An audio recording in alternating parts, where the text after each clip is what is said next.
자, 오늘 우리에게 주시는 하나님 말씀을 받겠습니다. 자, 사도행전 4장의 마지막 부분을 스킵하려다가 오늘 이 말씀을 한번 좀 더 나눠야 될 것 같아서 4장 32절에서 35절까지 말씀을 오늘 새벽에 함께 받도록 하겠습니다. 32절에서 35절까지 한 절씩 말씀을 교독하여 읽겠습니다. 32절입니다.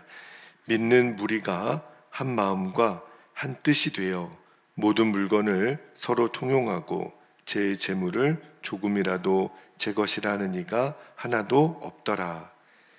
사도들이 큰 권능으로 주 예수의 부활을 증거하니 무리가 큰 은혜를 얻어 24절 그 중에 핍절한 사람이 없으니 이는 밭과 집 있는 자는 팔아 그 판 것의 값을 가져다가 사도들의 발 앞에 두매 저희가 각 사람의 필요를 따라 나눠줌이러라. 아멘. 하나님 말씀입니다.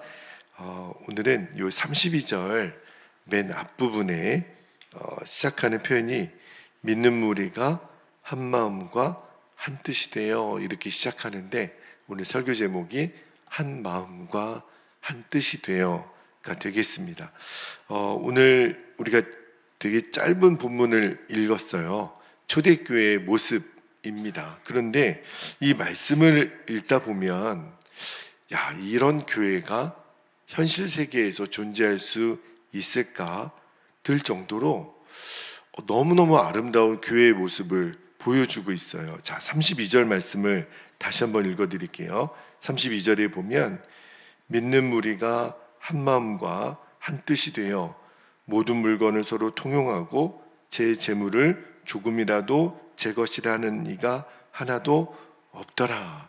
그리고 여기 34절 앞부분에 보면 그 중에 핍절한 사람이 없으니, 그러니까 교회 안에 가난한 사람이 한 명도 없었다는 거예요. 이게 정말 가능한 일일까? 이 초대교회의 모습은요, 정말 이 세상에 하나님의 나라가 어떠한 모습인지를 보여주는 예표가 되는데, 자, 여러분, 제가 만약에 이번 주일에 자, 앞으로 우리 베델교회는 사유재산을 인정하지 않고 자, 모든 재산을 다 교회로 가져오셔서 우리가 이제부터 모든 재산을 공동 소유를 하고 가난한 사람이 하나도 없도록 하겠습니다. 제가 이렇게 발표를 하면 여러분들은 느낌이 어떠실 것 같으세요? 자, 이제부터 우리 교회는 자기 재산 없습니다. 자, 통장, 집 문서 모든 거 다 가져오셔서 함께 공동 소유를 하겠습니다. 그러면 가진 것이 빚밖에 없는 사람은 할렐루야 할 것 같아요. 그죠? 아, 그렇습니까? 그러면 저는 가진 게 없어서, 근데 내가 가진 것이 다른 사람보다 조금 더 많은 사람들에게는 좀 이상한데, 이거는 아닌데 하는 느낌이 들 수도 있지 않겠어요? 그죠? 그런데 여러분, 걱정하지 마시길 바랍니다. 제가 그런 말 절대로 하지 않을 것이니 마음 푹 놓으시기를 바랍니다. 자, 그런데 성경을 잘 읽어보면, 사도행전을 잘 읽어보면 초대교회 성도들이 자신들의 재산을 다 파는 거예요. 밭과 집을 팔아서 그 재산을 교회로 가져온 일이요. 사도들이 그렇게 시킨 게 아니에요. 그렇게 하라고 권면해가지고 그 초대교회 성도들이 한 것이 아니라 자기들이 스스로 정말 성령의 충만함을 입고 나서 누가 말한 게 아니라 자기들 스스로 자신들의 밭과 집을 팔아 교회에 가져왔다는 거예요. 이게 중요한 포커스예요.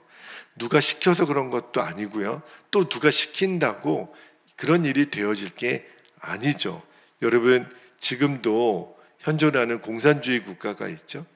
공산주의 국가들이 이 성경의 초대교회의 모습을 보고 모티브를 땄다는 거예요. 나름대로는 모든 사람이 평등하게 사는 사회를 만들 수 있으면 얼마나 지상 천국을 이룰 것 같아요. 그죠? 모든 사람이 공평하게 사니까. 그런데 왜 공산주의가 망한 줄 아십니까? 그들은 이 평등한 세상을 어떤 원칙으로 만들려고 했냐면 총과 칼로, 어떤 무력으로 사람을 위협해서 가진 거 다 내놔, 우리는 다 이제부터 똑같이 살 거야.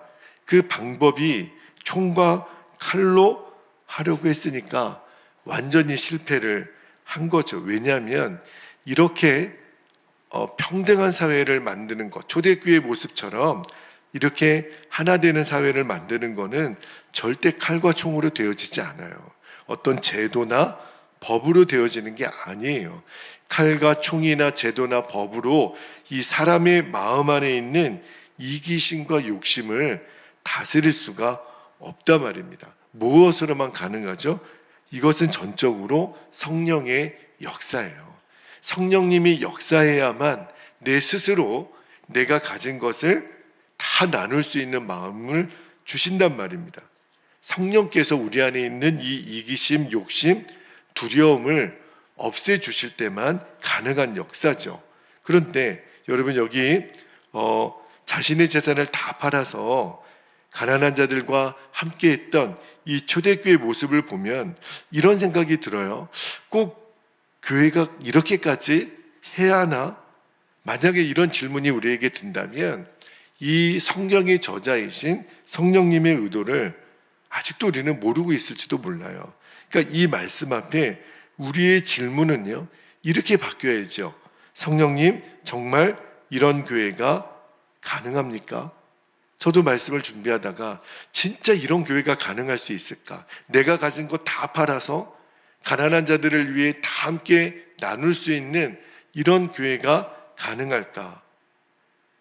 이 대답은 성령님으로부터 들어야죠. 성령님은 가능하다라는 거예요. 그러면 우리의 진짜 질문은 꼭 이렇게 해야 되나가 아니라 어떻게 하면 이런 교회가 될 수 있을까? 이 질문을 주님께서 원하신다라는 마음이 들었어요. 여러분, 이런 질문은 아무나 하는 게 아니거든요.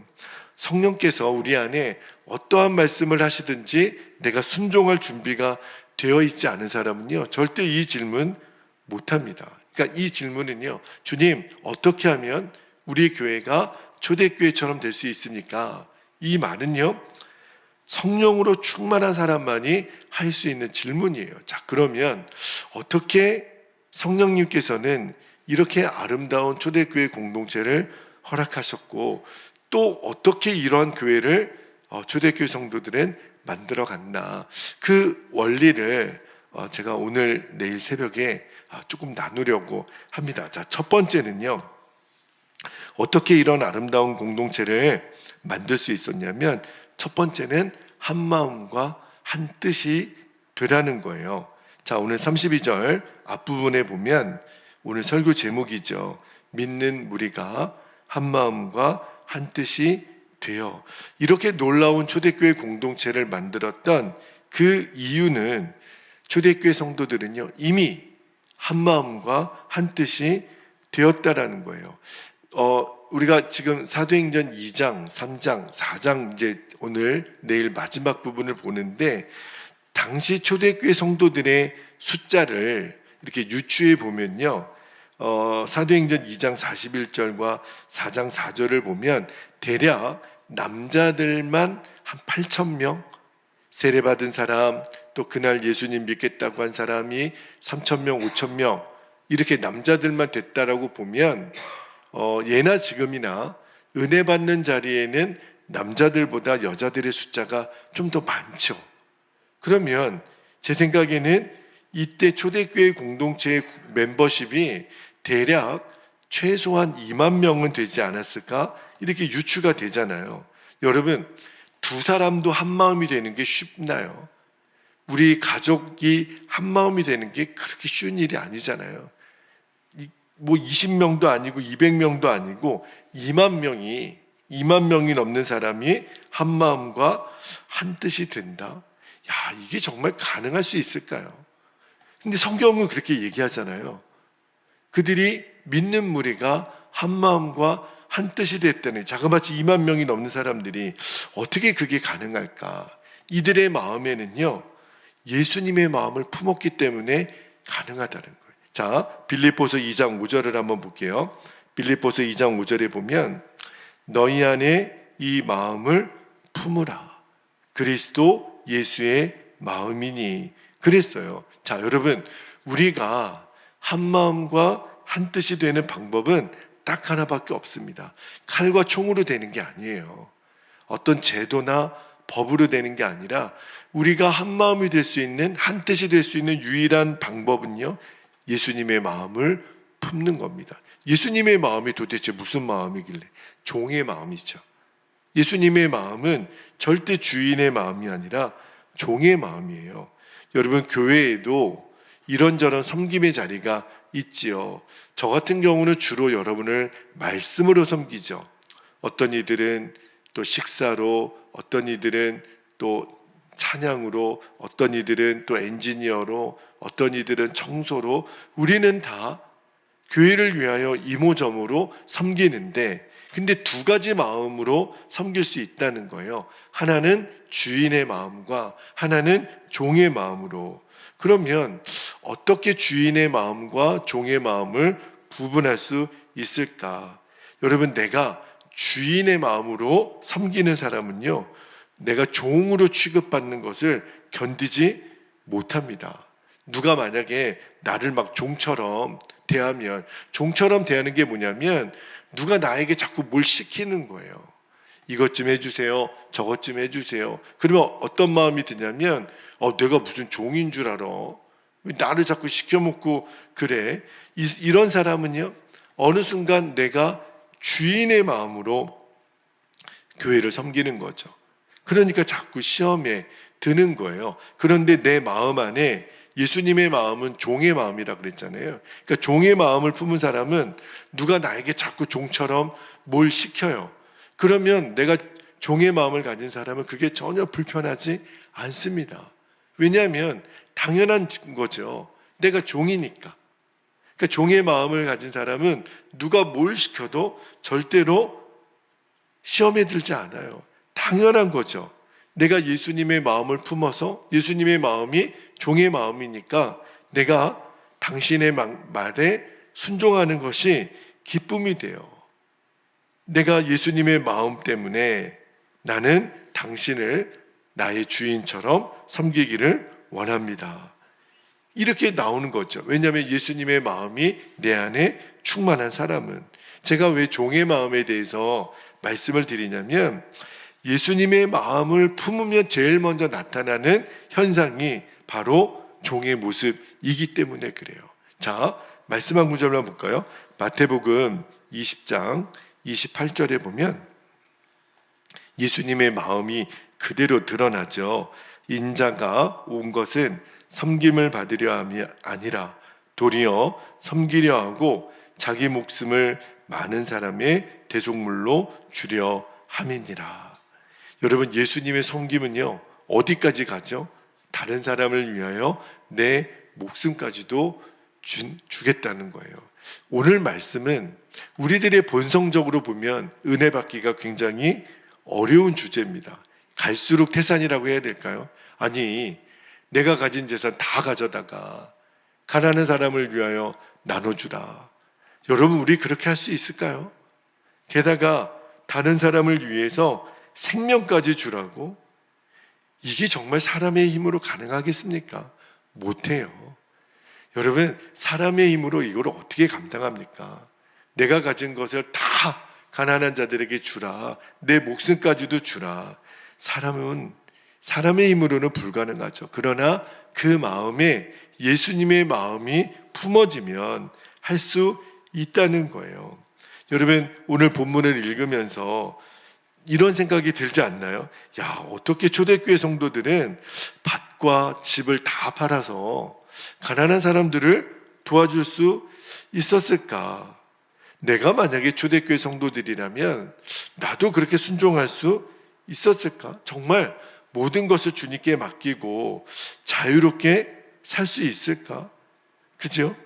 여러분, 정말 그런 안타까운 마음이, 만약에 그렇게 하지 못하는 경우를 보면 그런 마음이 들 것도 같아요. 그런데 여러분, 지금 왜 그런 마음이 드냐면 나는 그렇게는 못할 것 같아요. 왜 그러냐면 지금 이 세상의 가치에 어느덧 우리도 물들어서 그래요. 이 세상의 가치는 뭐냐면 조금이라도 더 가져야 돼요. 조금이라도 더 알아야 돼요. 조금이라도 더 내가 힘을 갖고 명예를 갖고 조금이라도 더 많이 안다면, 내가 원하는 만큼 쾌락을 누리면 나는 진짜 자유로울 것 같아요. 이게 세상의 가치이거든요. 그런데 절대로 그렇지 않다라고 예수님 말씀하세요. 자, 요한복음 8장 32절을 한번 볼게요. 요한복음 8장 32절에 우리를 진짜 자유하게 하는 것은 세상의 명예도 권력도 돈도 물질도 내가 뭔가를 안다라는 것도 그게 아니라 32절에 진리를 알지니 진리가 너희를 자유케 하리라. 여러분, 진짜 자유는요, 진리이신 예수님께로부터만 온다는 거예요. 지금도 너무 많은 사람들이 술과 도박과 명예, 또 성공, 인정받고 싶은 마음, 이런 것에 정말 목숨 걸고 살아요. 그 말은 무슨 말이냐면 내가 어느 순간에 그런 것들에 종이 되어 살고 있다는 거거든요. 그러니까 불행한 거예요, 실은. 거기에 목숨을 거는 거는 사실은 불행한 거죠. 그런데 안타까운 것은 내가 그런 것들에 종되어 산다라는 것조차 몰라요. 여러분, 이런 자들이 살 수 있는 유일한 방법은요, 딱 하나밖에 없습니다. 진리신 예수님을 만나는 거예요. 할렐루야. 그리고 예수님의 마음을 품어야 이제까지 우리들이 종되었던 모든 것들로부터 우리가 자유를 얻게 되는 겁니다. 여러분, 예수님의 마음을 품는 거는요, 무거운 짐을 지어주는 게 아니라 저와 여러분을 살리는 길이에요. 초대교회 성도들이 이 밭과 집을 팔아서 가난한 자들과 함께 생활했을 때 그들의 마음은 어땠을까요? 이거는요, 예를 들어 뭐 목사님이 그렇게 시키니까, 뭐 장로님이 그렇게 하니까 안 할 수 없겠네, 그런 마음이 아니었다니까요. 누구나 말할 것도 없이 서로 먼저 밭과 집을 팔아 다 한 거는 억지로 한 게 아니에요.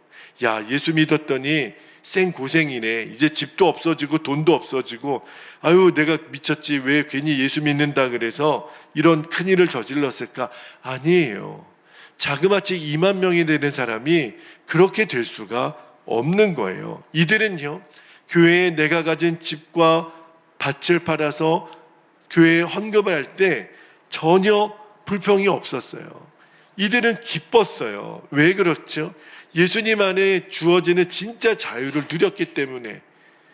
돈이 자유를 줄 수 있는 것도 아니고, 집이 자유를 줄 수 있는 것도 아니고, 밭이 나에게 자유를 주는 게 아니라 예수님, 그분 안에 진짜 자유가 있다는 것을 알았기 때문에 얼마든지 내 집과 밭을 팔아 가져올 수 있었던 거예요. 그리고 이 초대교회 성도들이 이렇게 집과 밭을 팔아서 교회에 드리는 모습을 보며 다른 사람들은 어떻게 생각을 했을까요? 세상 사람들, 이때도 아직 예수님 안 믿는 사람들이 있었을 거 아니에요. 미쳤네. 아이고, 저 사람들이 어떻게 자기 집 다 팔아서 어떻게 이렇게 다 갖다 바칠 수 있지? 저 정신 나간 사람들, 이랬을까요? 아니요. 제가 믿기로는 이 초대교회 성도들을 바라보는 세상 사람들은요, 이상하지 않겠어요? 아니, 나는 이렇게 가지고 있는데도 마음이 불안하고 기쁨이 없는데 저 사람들은 뭐가 기쁘다고 자기가 가지고 있는 거 다 팔아서 가난한 사람들에게 다 나눠주는데 얼굴을 보니까 너무 기쁜 거예요. 저들은 너무너무 서로가 감사한 거예요. 신기한 거예요. 저게 어떻게 가능하지? 저 사람들은 어떻게 저렇게 얼굴에 평안이 넘치고 기쁨이 넘치고 감사가 넘치는 거지? 와, 부럽다. 나도 저런 사람들처럼 되고 싶다. 저 물질을 추월해서 서로 사랑과 은혜를 나누는 그들의 모습을 오히려 부러워하지 않았을까요? 그래서 그들의 초대교회 성도들의 모습을 보고 세상 사람들이 나도 예수님 믿고 싶어요, 나도 예수님을 따르고 싶어요. 교회로 몰려왔다니까요. 이게 초대교회에 일어났던 부흥이에요. 도대체 이런 역사가 어떻게 시작이 되었을까? 어떻게 가능했을까? 그들은요, 예수님의 마음을 온전히 품은 거예요. 예수님의 마음을 온전히 품을 때 우리가 한 마음과 한 뜻이 되는 겁니다. 여러분, 그래서 우리가 오늘 찬양도 주님의 마음을 본받는 자, 그 찬양을 드렸죠. 예수님, 제게 예수님의 마음을 주세요. 제 마음이 예수님의 마음이 되게 해주세요. 여러분, 이거는 굉장히 중요한 기도 제목입니다. 사실은 우리들의 신앙생활이 왜 힘드냐면 예수님의 마음을 품지 않아서 그래요. 내 마음으로 신앙생활을 하면 세상 없이 힘든 게 믿음 생활이죠. 그러나 내 마음에 예수님의 마음이 품어지면 믿음 생활처럼 쉬운 게 또 없어요.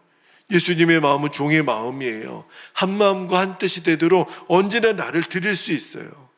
내 마음의 불편함이 없어지는 거예요. 예수님의 마음을 품으면 야, 우리 집도 팔아야 돼, 우리 밭도 팔아야 돼, 이런 마음이 없어진다니까요. 내 마음의 근심과 슬픔이 다 떠나가요. 왜? 예수님의 마음, 그 마음이 진리를 알지니 진리가 너희를 자유하게 하리라. 이미 내 안에 완전한 자유를 내가 경험했기 때문에. 여러분, 예수님 한 분으로 만족하고 예수님 한 분이면 충분합니다. 이게 진짜 그리스도인의 모습이에요. 이렇게 한 사람 한 사람이 예수님의 마음을 품으니까 초대교회 성도들은 한 마음과 한 뜻이 되어서 이제는 내 것이라고 주장하는 사람이 없었다라는, 그 중에 곤고한 자, 핍절한 자, 가난한 자가 없었다는 거예요. 여러분, 정말 우리 베델교회가 이 초대교회가 가지고 있었던 예수님의 마음을 품음으로 인하여 한 마음과 한 뜻이 된 그 역사가 우리 교회 위에도 그대로 이루어지기를 주님의 이름으로 축복합니다. 자, 이제 우리 함께 기도하겠습니다. 두 가지 기도 제목을 나누고 기도하겠는데요. 자, 첫 번째입니다. 우리 각자가 예수님의 마음을 품음으로 언제나 한 마음 한 뜻이 되게 하옵소서. 여러분, 늘 우리는 한 사람이라도 반대하면 안 할 거예요. 왜냐하면 성령은 우리를 하나 되게 하시니까. 그래서 내 마음이 예수님의 마음이 되어서 언제나 한 마음 한 뜻이 되게 하옵소서. 두 번째입니다. 마음이 하나 되었던 이 초대교회의 영광의 모습이 그대로 우리 베델교회의 모습이 되게 하옵소서. 늘 우리는 하나예요. 왜냐하면 내 마음 안에 예수님의 마음이 품어졌으니까. 그러면 우리는 모든 일을 할 때 언제나 기쁨과 감사와 평강이 넘칠 거예요. 오늘도 우리가 삶의 각자의 자리에서 늘 여러분이 구할 것은 예수님의 마음입니다. 주여, 제게 예수님의 마음을 주옵소서. 오늘도 그렇게 꼭 기도할 수 있게 되기를 축복합니다. 이 시간에 허락하신 기도 제목 붙잡고 우리가 주님의 이름을 간절히 부르고 통성으로 기도하겠습니다. 주여